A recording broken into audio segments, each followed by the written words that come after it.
Hello and welcome to another episode of a Brothers Creed podcast. We're talking about motivation, experiences, and exploring the world around us. We're the Thomas Brothers. I'm Ethan. And I'm Jared, and today we have a special guest, and his name is Jeff Parker. Jeff's a good friend of mine. Welcome, Jeff. Thank you. Appreciate it. Jeff is an old friend of mine, and we had him on today. We're going to talk about how he built his own house through much trial, from what I can tell so far. It's an underestimate. So we're going to talk about that. I mean, the housing market right now is absolutely insane. And so, I mean, someone can just go out and build their own house, build a house with cardboard box, and they could probably sell it for around $200,000 these days. especially if it's in Utah, right? Dude, yeah, nothing under $1 million. That's like the crazy thing. That's insane. But yeah, I'm excited to hear your story and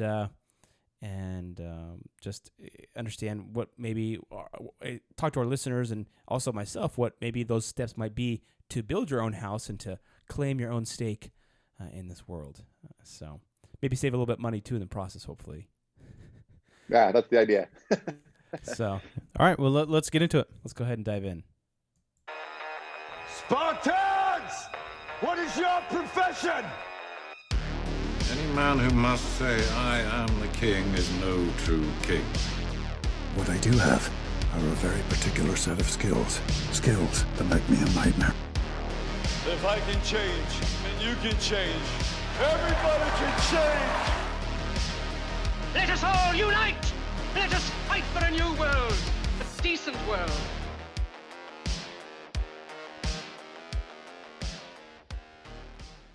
Okay, so Jeff, I think it's probably best to start off talking about a little bit about your background. You are not a construction professional. No, definitely not. And I struggle in a lot of those facets. Yeah, nothing more than like basic home repair. Yeah. Really, like, yeah. So you're a data scientist similar to myself. Actually, we have the same alma mater, right? Yeah, that's true. Yeah, that's right.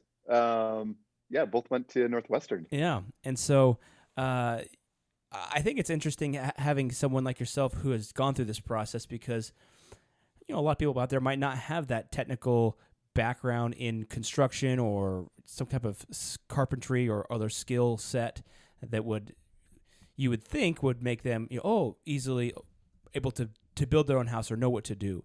So I'm interested to hear your perspective as kind of a non-technical person, but a very smart person, I will say. You're very resourceful and you're very smart. So if someone is smart and they can manage all these things, I think it can be done.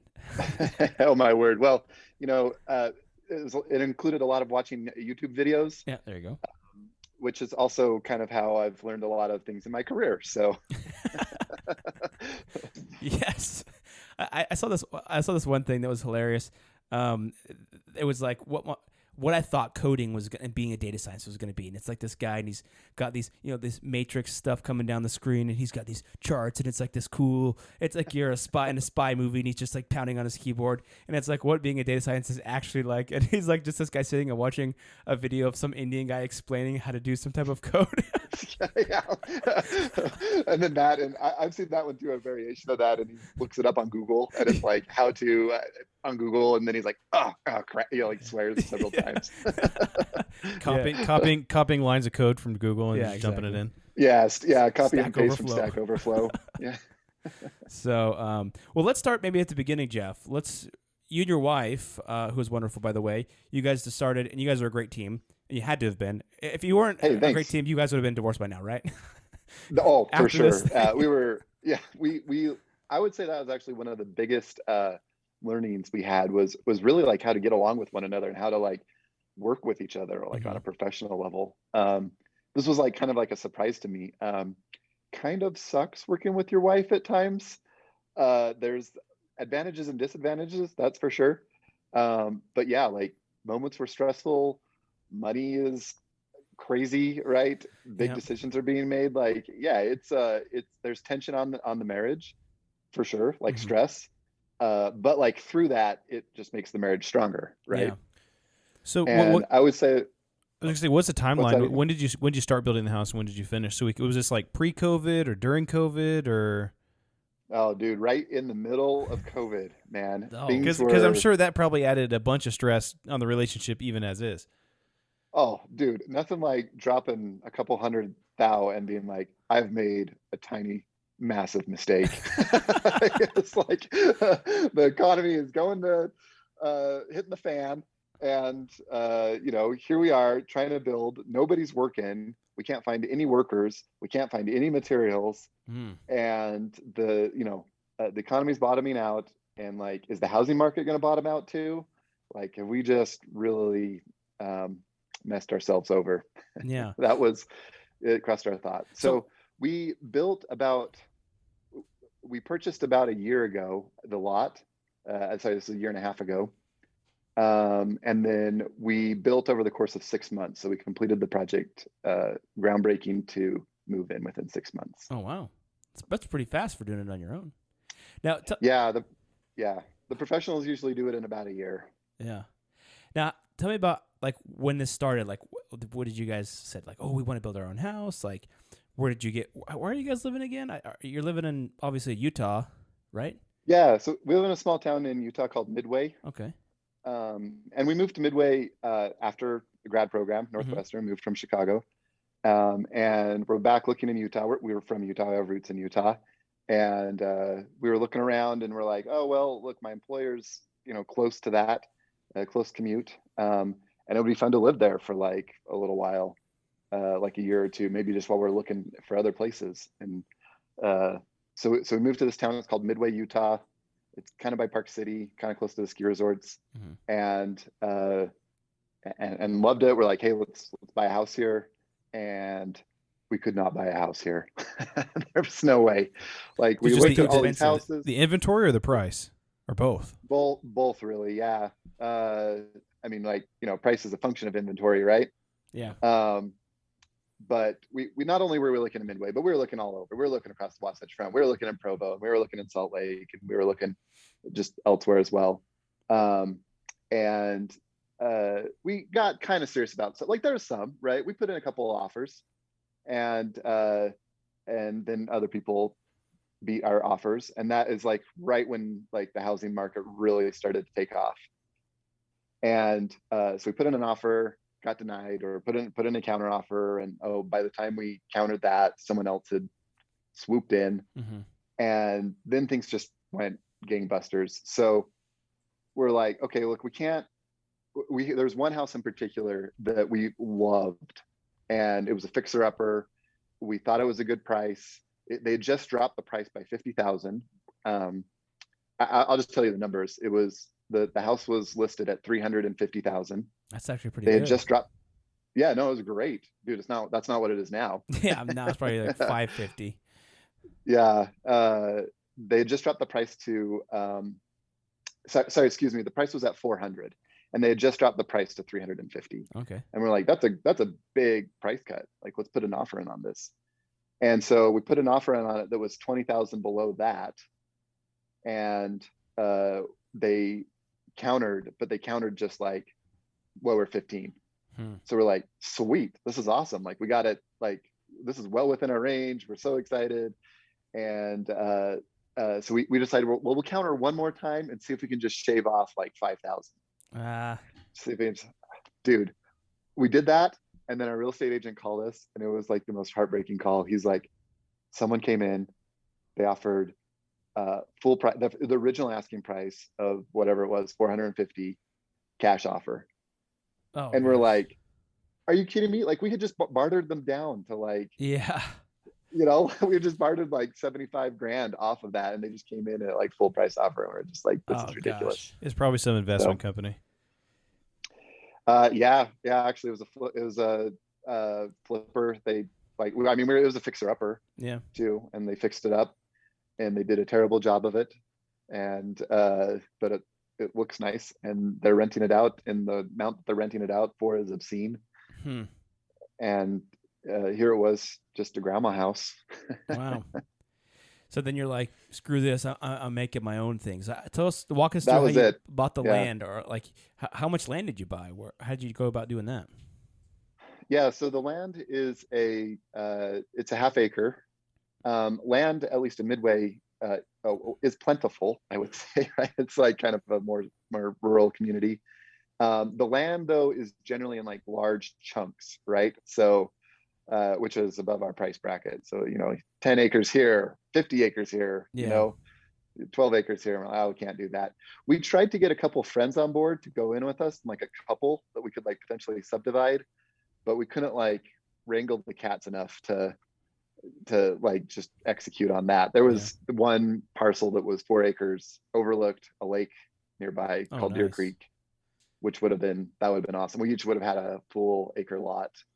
Could have been super cool. And we had like 2 people like half committed. We still needed one, but anyways, by the time we finally pulled everybody together, it was opportunity had passed. So you put cash down on this half-acre lot? Yeah. So then this lot came up because they were going to build a road through the lot, and the neighbors threw a fit and said, "No, you can't build a road on this. A new development that's going in. You can't build a road here." And so the developer was like, "Okay, well, crap. Now I have to sell it." So they sold it, and we picked it up like right when it hit the market. We picked it up. Yeah, I don't remember the exact amount we put down on the lot. That process was actually surprisingly easy. We went to a local bank, said, "Hey, we're interested in buying this lot and then eventually building on it. Can you help us out?" And they're like, "Yeah, there's generally what happens is it's a 3-year balloon rate or 3-year balloon loan.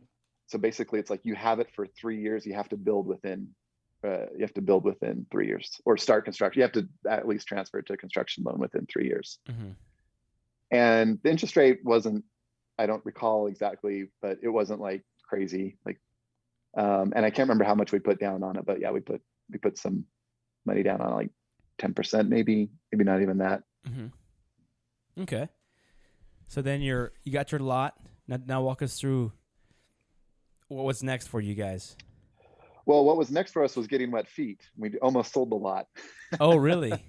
Yeah, actually we did. We put it up for sale. We're like, this is crazy. We can't do this. This is right when like the first cases of COVID had like started. Uh-huh. And so we're like, okay, let's bail on this idea. Let's sell it. And we got an offer, and it was a little bit over what we had paid for it. Plus like, the bank takes a massive amount through like origination fees. Yeah. So we're like, well, we can sell it. This is great. This is a good offer. Let's do it. Let's back out. But then they're like, my wife and I were like looking around, and they're like, "Hey, if we bail on this, like literally where are we going to live?" Like our rental contract was like almost up.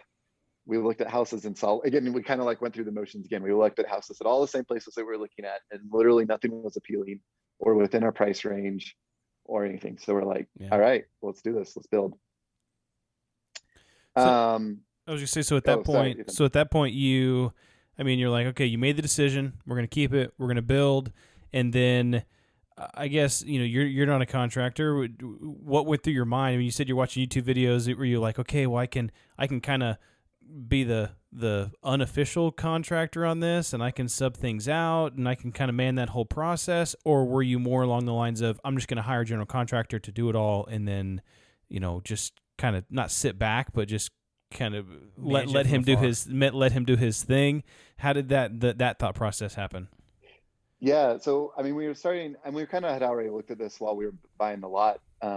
Which route do we want to go? But to make this work financially for us, we couldn't afford a general contractor. Yeah. We interviewed some, and they take their cut, and generally it's between 10 and 20% of the value of the house, which is not cheap. They use all their same subs, right? It's like this Contractors Network. So they're not really shopping around for like the best deal either, right? They have their guys that they know. And we thought that was like a con at the time. Later we find out that's actually kind of a pro. So to make it work, we were like, we have to be our own general, our own general contractor. And we started reading some books. We listened to some podcasts. We read some blogs and on like how to do it. And we're like, yeah, we can do this. Like we can break it into the individual components and handle it just like a general contractor does. The bank, we had to go and convince the bank of that. The bank was, it wasn't hard. Like this happens on occasion. Uh-huh. And the bank was like, okay, yeah, you have to fill out these extra forms. You have to prove to us that you have, like the prowess to, undertake such an endeavor. How do you prove Yeah, prowess? yeah, good question. I don't know. Have a heartbeat, I guess. Like, I don't know. I filled out like some forms. And you're like, I just got to have a good internet connection. That's all I need. I'm good. Dude, seriously. Yeah.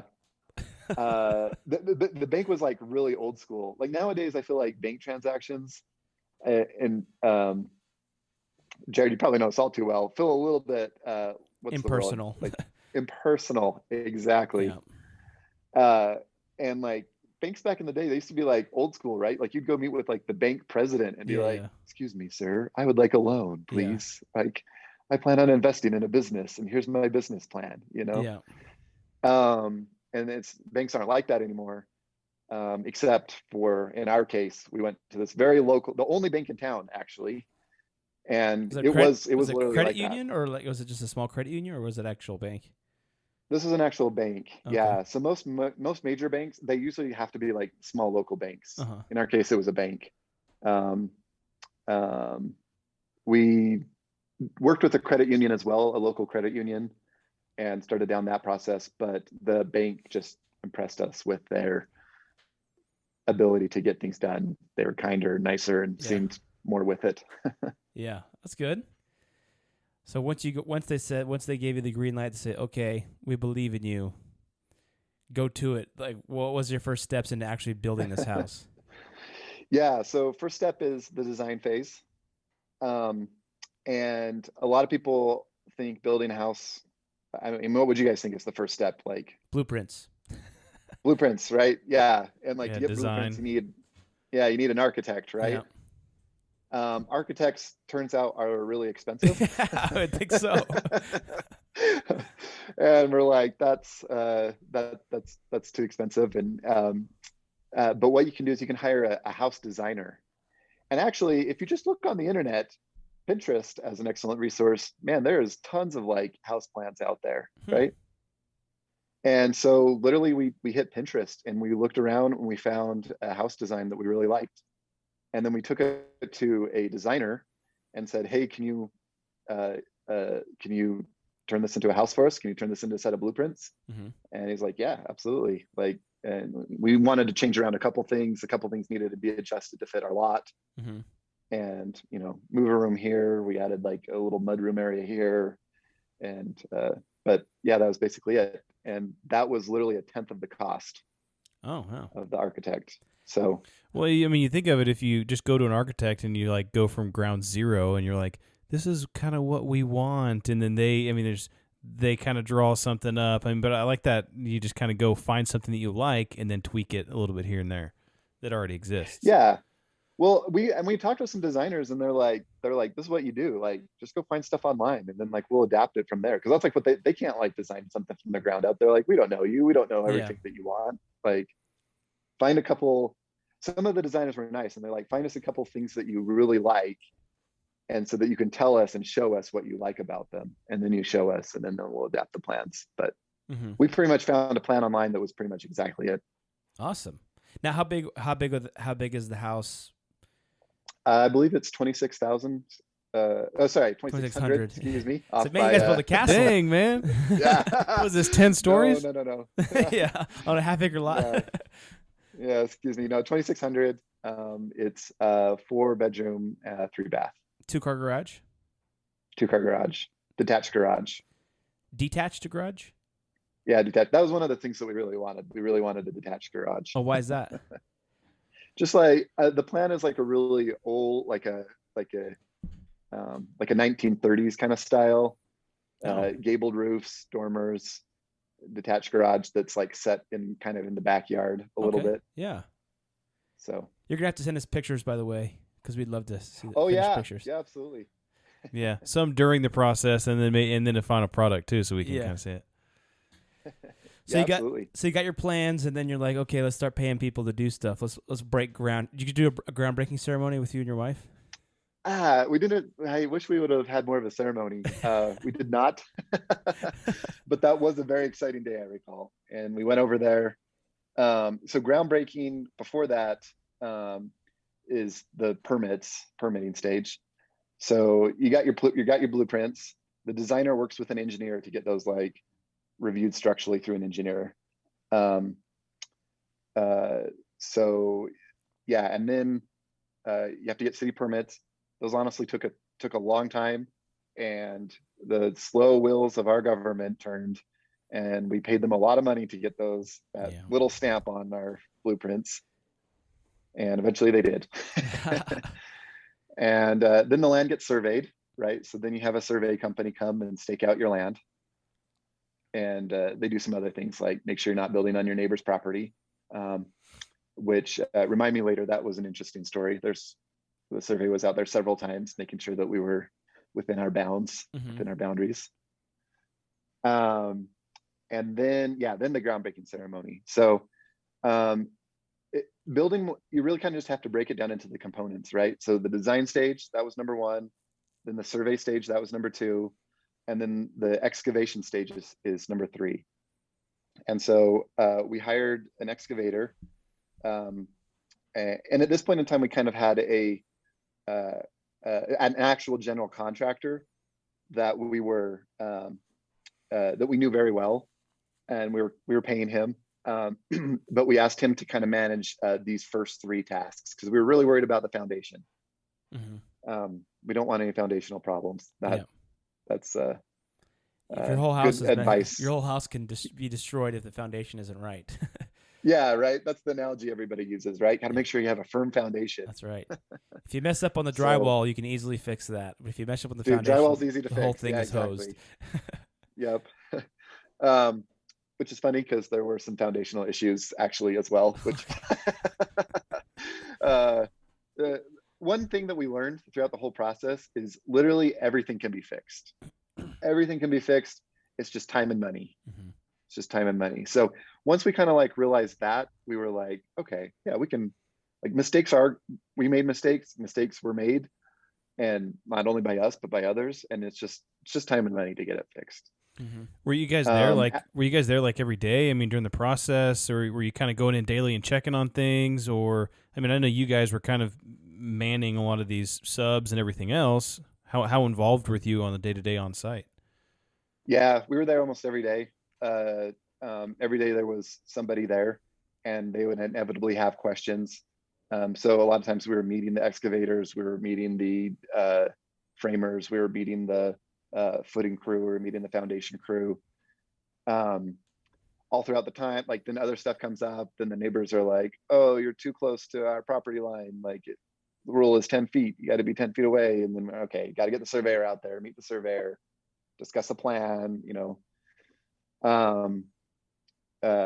So yeah, we were there every day. There was workers there, essentially just stopping by, and of course just like checking in on it and like making sure everything's going smoothly. It's not like we were hanging out there. There was like we had like our little trailer or whatever. Yeah. So you had the general contractor help you for the excavation, the footings, and the foundation, and the framing and the framing. Okay. Yeah. And he said something actually that was really kind of put our minds at ease. At one time, this was just an offhand comment. He's like, "Yeah, things are going to happen. It's fine. We'll fix them." And like once we kind of like got that like attitude in our mind, we were like, "Okay, yeah, we can do this. We can do this." That's good. So how much of the, or I guess if any of the work did you guys do yourself? I mean, did you find yourself going up there, I don't know, picking up nails or putting up sheetrock and like participating with the subs and what they were doing? Or Yep. Yeah, no, absolutely. So after the framing took place, by the way, the framing is the most exciting part. And that's like when the house starts to take shape, and our framers were so nice, like just awesome dudes. And you're like so excited because you're like, this is going to be our bedroom. This is going to be a bathroom. Like, that's like where you really start to get like jittery and such. But after that, Ethan, like, yeah, no, we did a lot of it ourselves, and we would have done a lot more, but we just ran out of time. Yeah. So we did a lot of we did all of the tile work. We did all of the finished electrical. We did the finished plumbing. We did a lot of, we were going to put in a wood floor. We ended up subbing that out, and we ended up subbing out some of our finished work too. We did the kitchen ourselves. So we did all of the cabinets. And then, like, honestly, after every subcontractor, they would get the work like 99% the way there, but like there's always something that would come up, and like the next sub would come in and would be like, oh, you got to fix this before I can begin working. And then we'd call like the previous sub, and he'd be like, oh yeah, well, I can't make it for another 2 weeks, I'm on the job. And I'm like, we can't wait 2 weeks. Yeah. So we would just have to do it ourselves. Oh man, interesting. Yeah. So did you put the cabinets in? You ordered the cabinets yourself, and then you just put them in yourself? Yeah. So we found this again, just like reading books, reading blogs, listening to podcasts. Yeah. A trick to save money is you buy IKEA cabinet boxes. Mm-hmm. Okay. Because the cabinet boxes are all the same. That's like the insides, the innards, the guts, Yeah, right?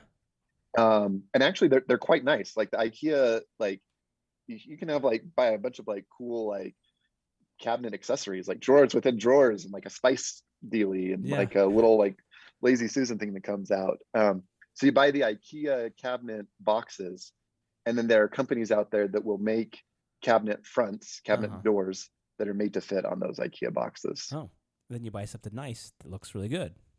Yeah. And then those just fit on, same as if they were from IKEA, but they look nice. Cool.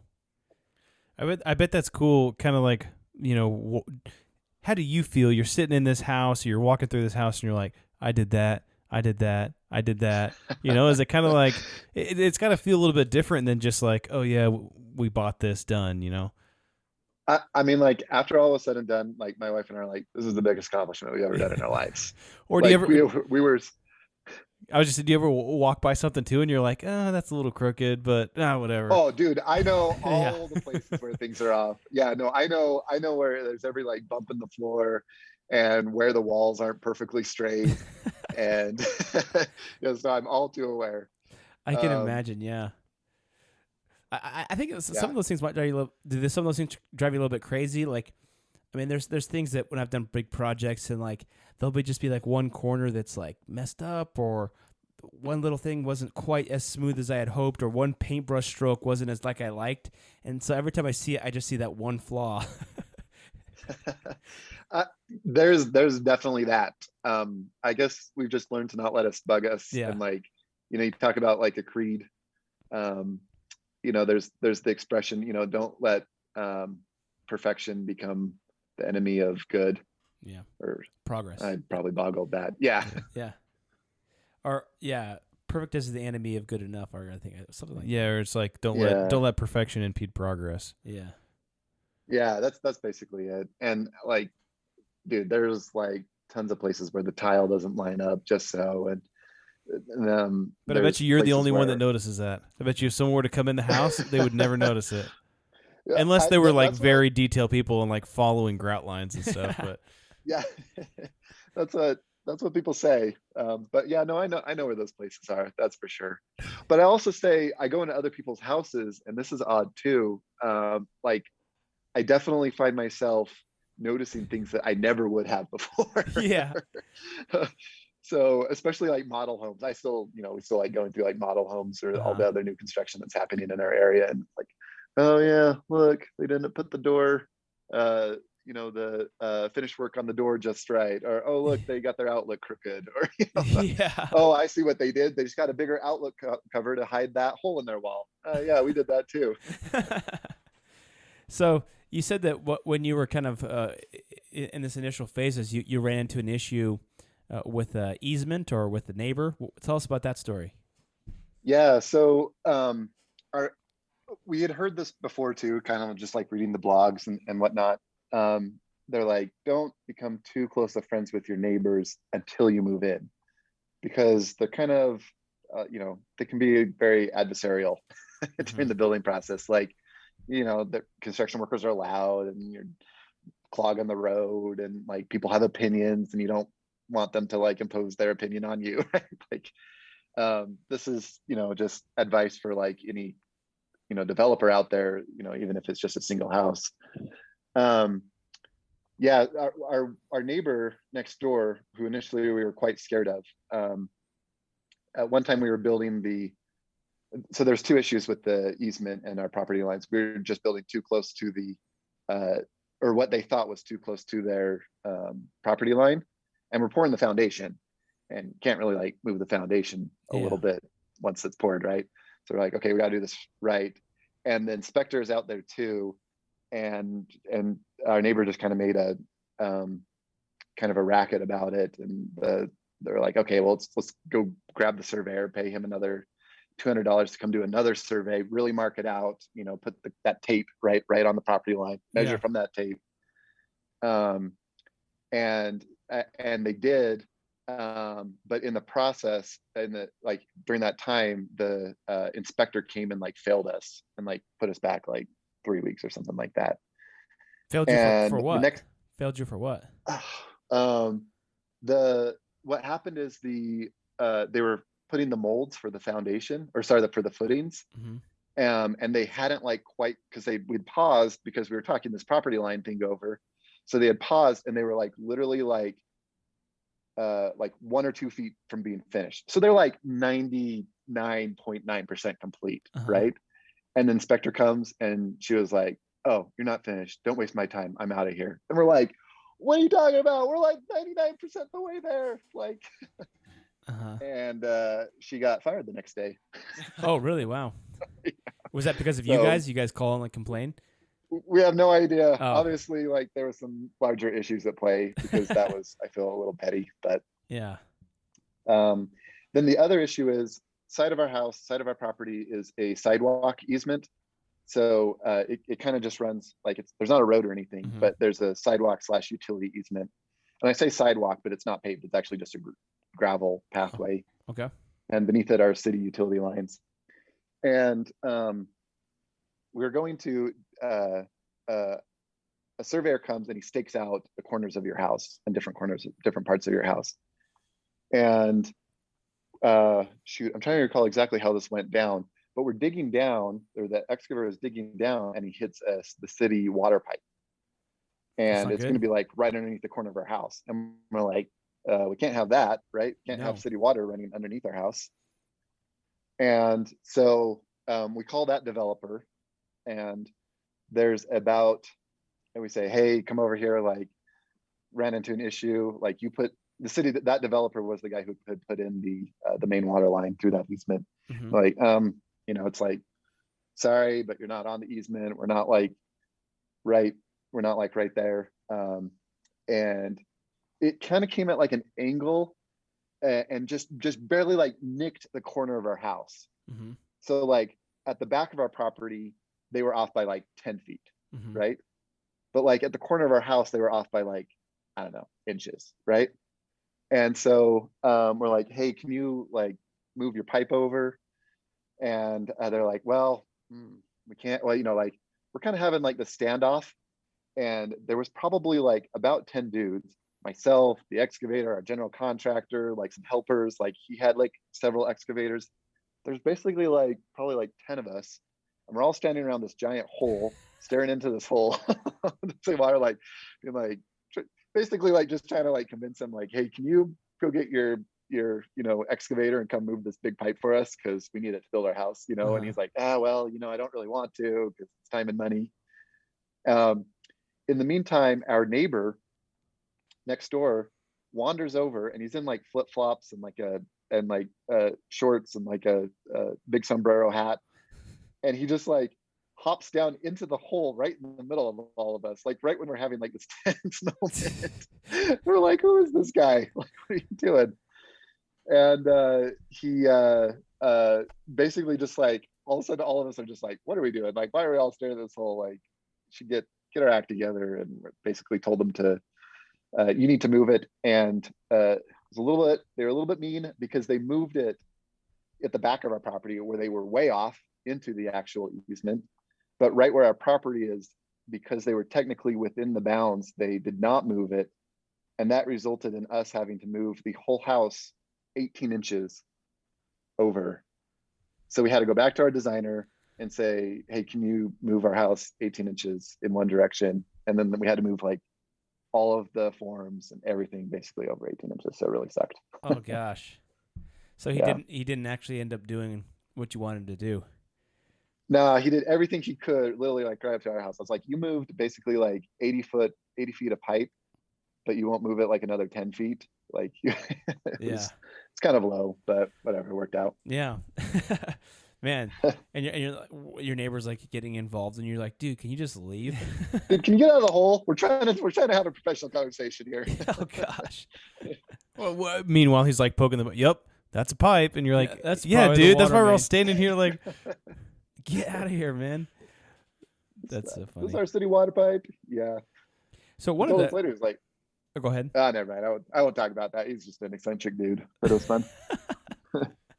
One of the things that in my experience with working with with subcontractors is that they can be characters, and they can be. I mean, we had one guy. I worked with a general contractor before I went to Mexico on my mission, and this guy, we would work with these guys. They were like cheap siding guys. And I mean, these guys would leave every day for lunch and go smoke weed in their car and then come back. And then they'd be, all like loopy on the job. And then it's just like dealing with these guys was terrible. Did you have, I'm sure you ran across some guys like that. How was it finding how did you find these people? What was it like working with them? Yeah. So, I mean, we definitely had stories like that. All of our subs turned out okay. Finding them was a challenge. We had our mason. Man, our mason was an eccentric dude. So we're working inside the house. We're all dried in and we're like laying tile or doing electrical work or finish piping or putting the bathrooms together or whatever. And we're working inside, and like a friend of mine who we are kind of paying to also help us out was like, dude, I saw the mason. He just has like an extension cord to his car. I think he's just sitting in there watching a movie.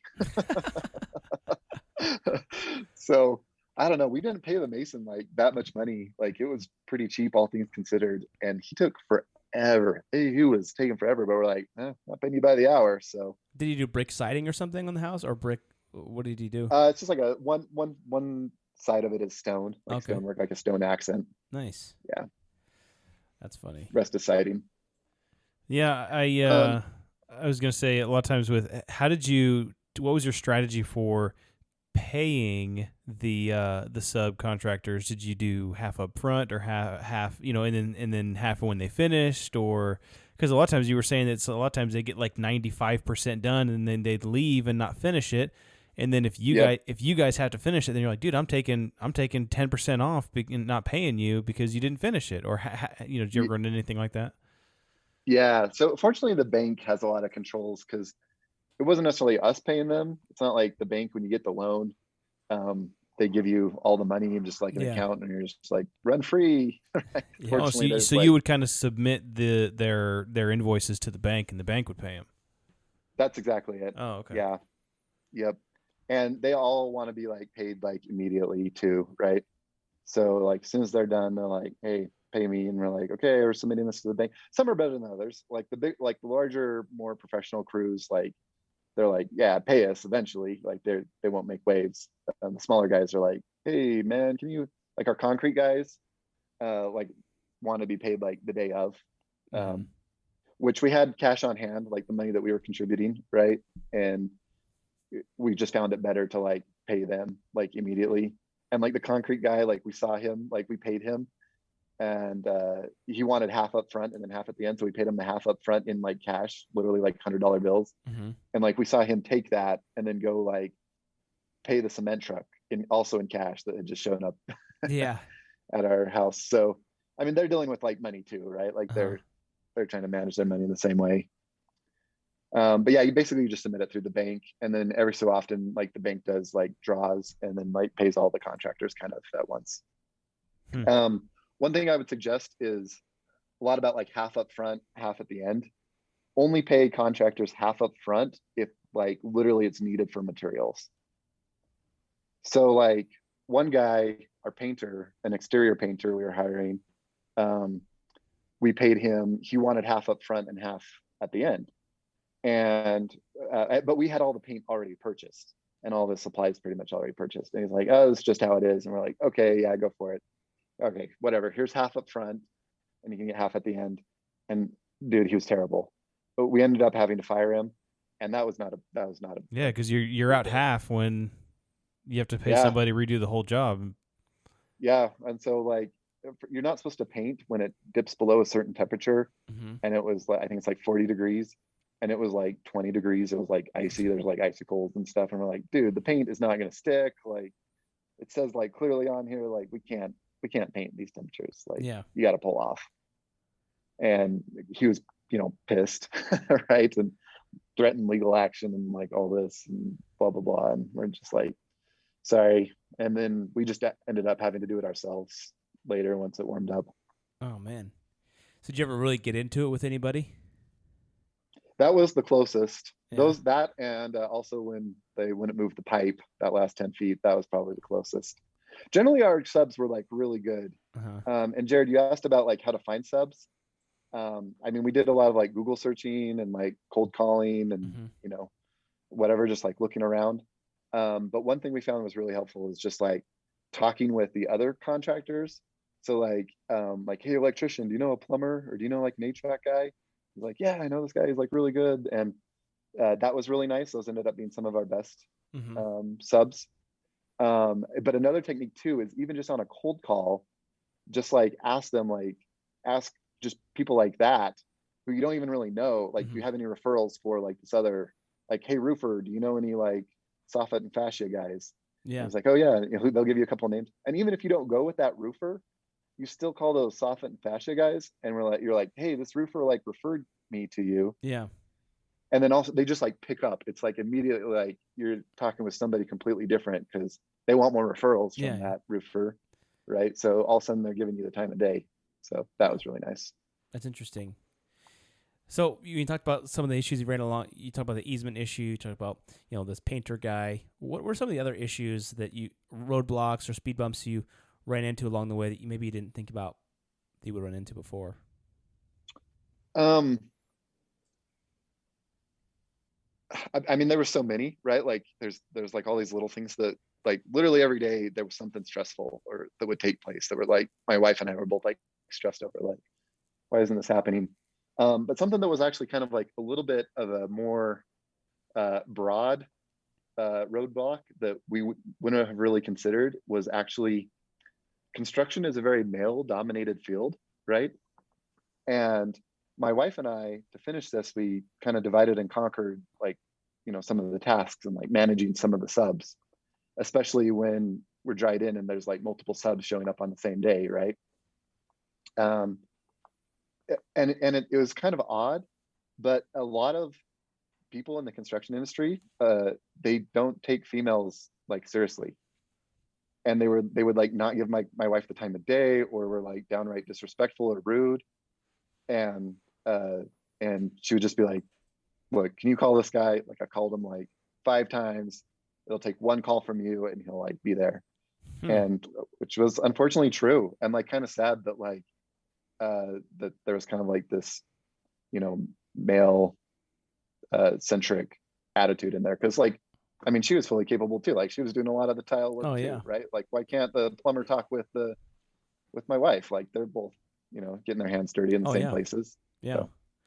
Interesting. That's something that I wouldn't have thought of initially, that they would, respect your wife. You think you think that they would see her equally yoked, in the process down there, putting light fixtures on, doing the stuff just with you. But a phone call, they wouldn't be able to tell that. I mean, if she's cold calling people and asking for prices and stuff or whatever else, I mean, yeah, I can see how a lot of guys would just be like, she doesn't know what she's talking about, or. Yeah. I mean, there's some of that too, and then like a lot of it was like, who's the real decision maker? Like, so. Do you need to call your husband and ask him? Dude, I needed to be the other way around, Yeah, just like, I don't know, like offhand comments too, like you know, like the even our general, who was like a nice guy and like a good friend, was like trying to explain something a little bit technical to my wife about like how he was going to have to like go in and like tear up this concrete or something like that. And I guess just got it was just like, I don't know, frustrated. I was just like, just where's your husband? Just let me talk with him. And she's like, no, I'm going to be the one that's like doing this, you know, like, yeah. So that was kind of a frustrating thing that we ran into that we weren't expecting. One of the things you mentioned, you said two other ones you had mentioned before were decision fatigue and also health issues. Can you talk about those a little bit? Oh yeah. Well, yeah, the health issues. So it was a stressful endeavor. And right when, besides building, right in the middle of COVID pandemic, I also quit my job and took a new job, and also we had a baby. And so basically I took my paternity leave to basically go over and work on the house literally every day. And during that paternity leave, basically like my wife would wake up at like, 5 or 6 a.m. She'd go over to the house and work on it till like 9 or 10. And then I would sleep in. And then she'd come over with the kids. We'd kind of hang out together for a little bit as a family till, the kids got reckless or wild, right? And then she'd go back with the kids. And then basically I would stay there and I'd work until like midnight or 1 or 2 in the morning. And that basically like repeated for basically 2 months. This is while we were doing like a lot of the work ourselves. And so we had a newborn. And even when I was asleep, I wasn't sleeping. You're not eating very healthy, right? There's a lot of fast food involved. So I'm not eating, I'm not sleeping, I'm just working all the time. And I got like, I think probably because of the stress, I got something where like I wouldn't be able to swallow food. Oh gosh, you're like so much nervous, like stress and just like anxiety in your throat. Yeah, and mostly, especially like in the morning, I would basically throw up every morning. I wouldn't be able to. I'd like try to eat breakfast, and then like it would just like get stuck in my throat to the point where I'd have to like throw up. So wow. Fortunately, I went to the doctor. They gave me some pills, and once the stress calmed down too, that went away. So that was nice. Jeez, that sounds pretty intense. And then, I guess that compounds. So, like the health issues was kind of a part of that decision fatigue. Always having to make decisions, always having to, decide what to do. You kind of run into like analysis paralysis type things where you're just like, there's so many decisions to make. You're just like, I don't know. Oh yeah, and we tried to like front load that as much as possible. And we heard like this was a thing, so they're like, make all decisions you can like beforehand. And some decisions are fun. Like, what sort of tile are you getting? What sort of hardware, hardware, or countertops. Like, those are kind of fun decisions to make. The decisions that aren't fun to make are, oh boy, I don't even know. But you've forgotten all those, blotted those out of your memory. Forgotten all. Yeah, seriously.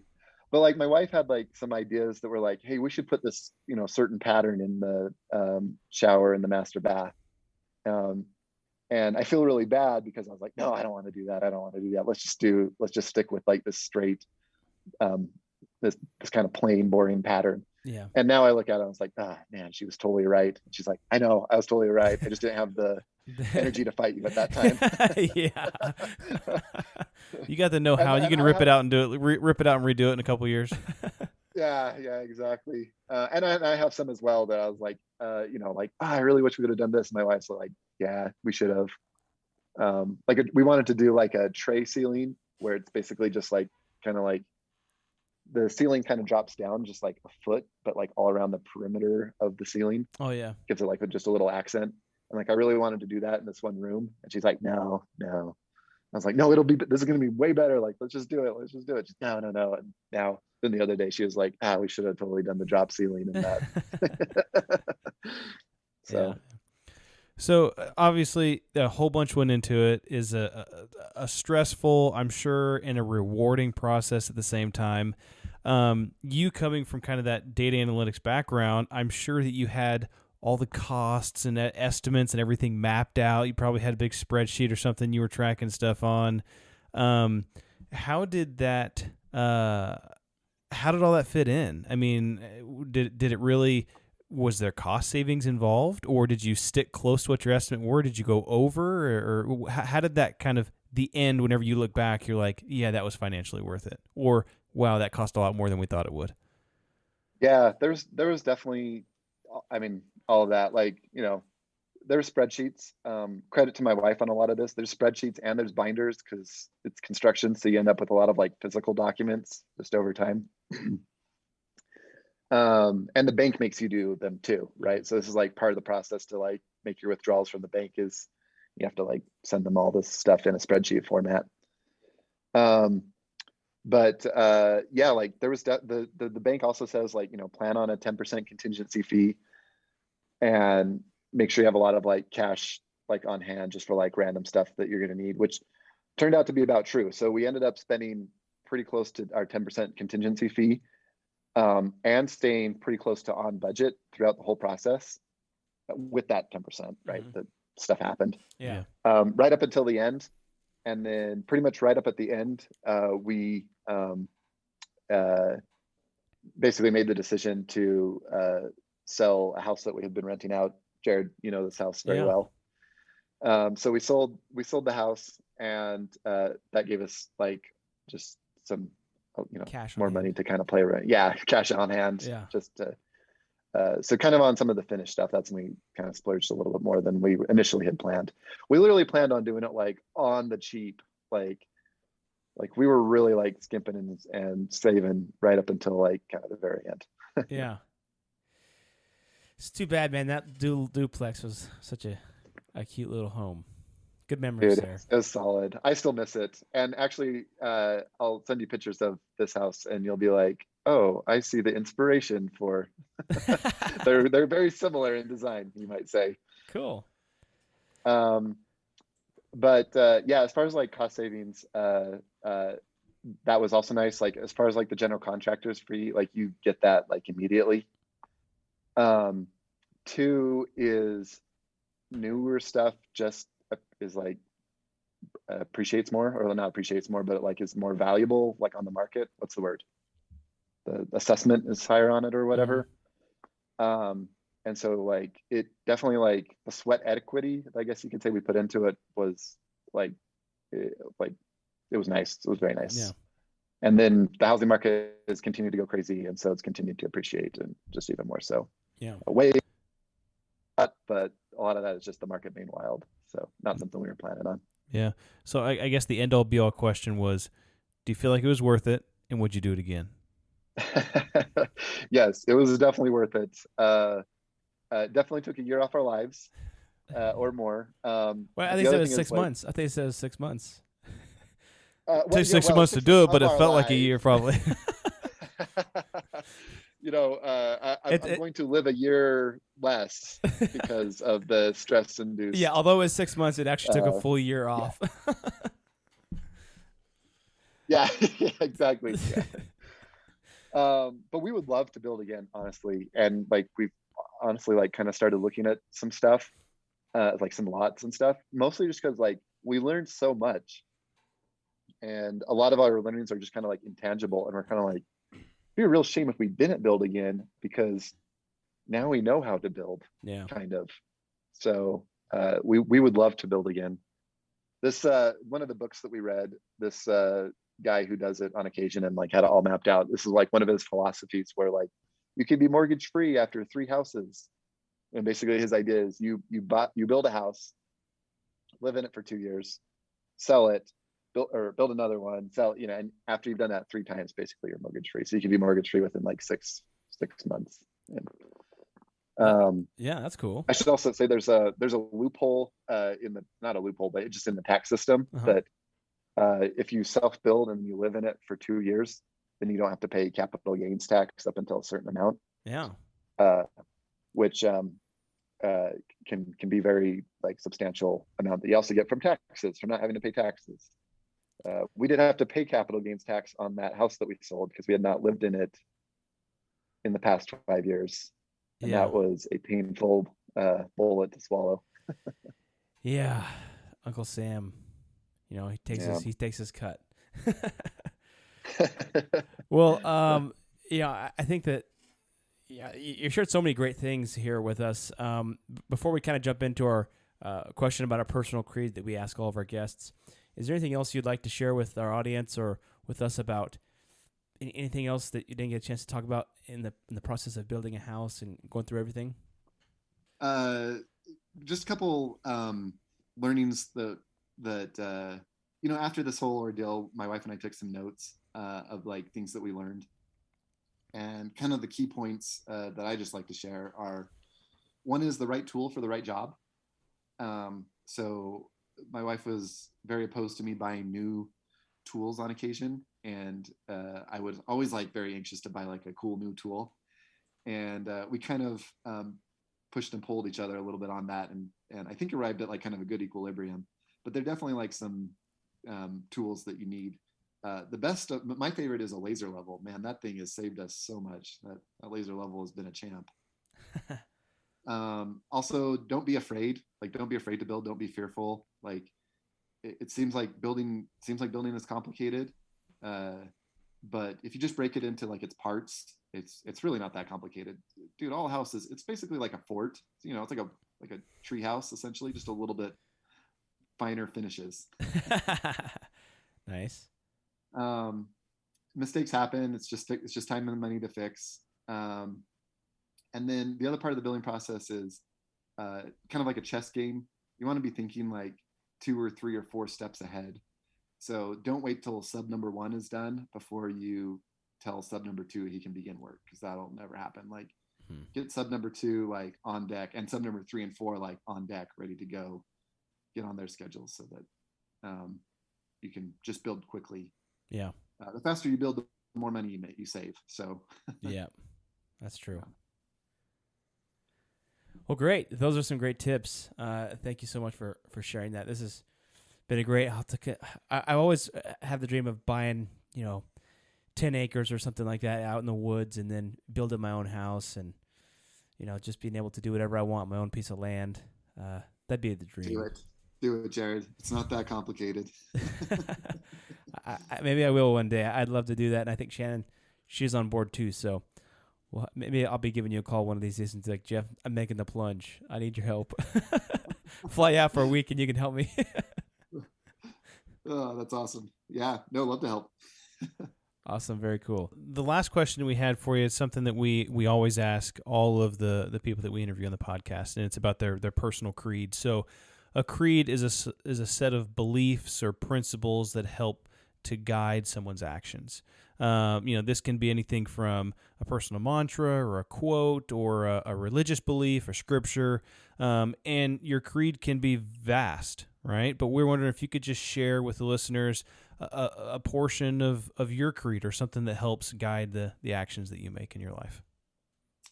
Yeah. Well, I got to credit you guys because, listening to your podcast, I've started to think a lot more about my personal creed and like explore other creeds. And lately I've become really interested in the Stoic virtues, or Stoicism, I guess you could say, which is, just I guess it's a creed. Yeah, absolutely. Right? Life philosophy, I guess you could say. But between that and like some of the other I see a lot of similarities between that and some of the other influences in my life. And kind of one of the big ones is just overcoming obstacles or having the obstacles be stepping stones. One of the Stoicism quotes that I like is, "The obstacle is the way." Basically, like that's the way. If you think about it, like obstacles are hard, and we kind of like beat ourselves up about them, like especially when we can't overcome them. But obstacles are also what are like keeping other people from doing the same thing, right? So, I mean, taking it back to building a house, right? Like it was a crazy obstacle, but also the fact that it was hard is also what made it very lucrative for us. Yeah, I'd say that's part of it.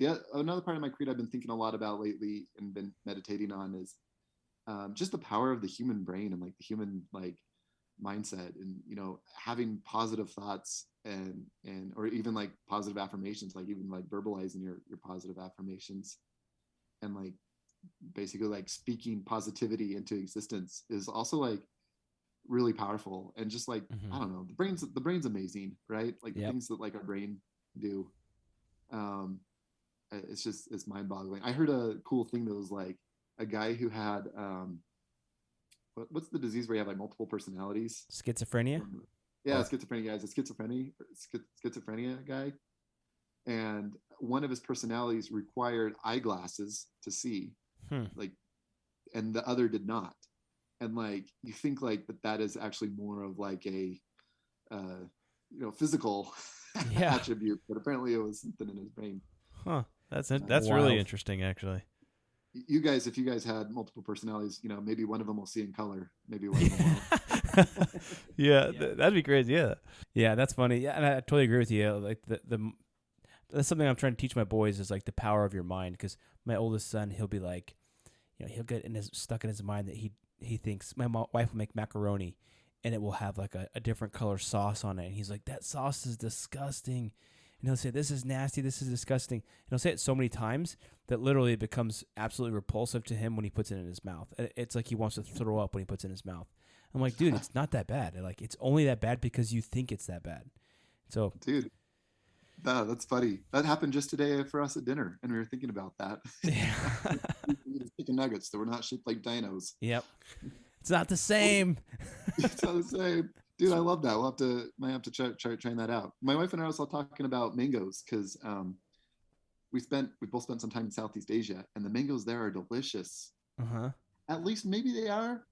Maybe they're just as delicious here, but maybe it's because Southeast Asia is all about the mangoes, and they love them so much, and there's just like such energy around them. Yeah. But they actually just taste better because they're believed to be better in Southeast Asia. Yeah.